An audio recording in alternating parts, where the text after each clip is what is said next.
The Wisconsin February primary is next Tuesday. Voters will be making some key decisions, especially when it comes to the state Supreme Court. And joining us this morning to shed some more light on this race, we do have Assistant Political Science Professor Anthony Chergosky here. Good morning, Anthony. Good morning, Mike. So we're talking about the state Supreme Court race because it's obviously one of the biggest tickets, and it'll be on everyone's ballot come Tuesday.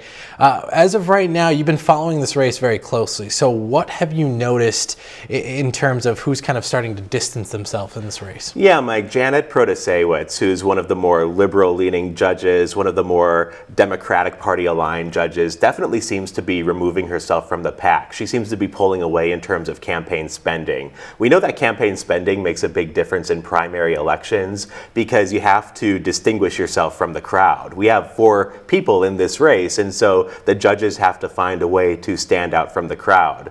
We also have 2 conservatives in the race. We have Dan Kelly and Jennifer Duro, who are both competing with one another, and the race is heating up between them. They're trying to emerge as the conservative choice in this primary election.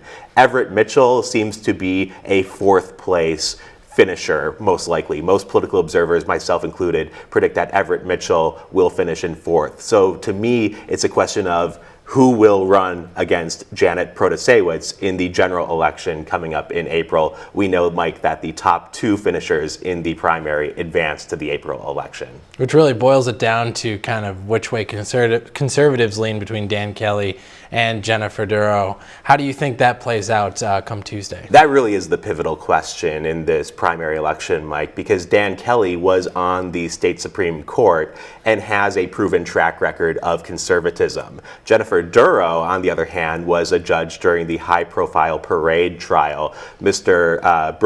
Darrell Brooks, who drove through the parade, caused a lot of tragedy and carnage and was representing himself during the trial, and it was a very raucous, difficult trial. Jennifer Duro got lots of compliments and lots of praise for how she handled that difficult situation. Dan Kelly would say that Jennifer Duro doesn't have a proven track record of conservatism, though, while Jennifer Duro says that she can win in April. Very interesting contrast between the 2 candidates. Thanks so much for sitting down with us just for this brief moment and chatting with us, Anthony. We always appreciate it. Thank you.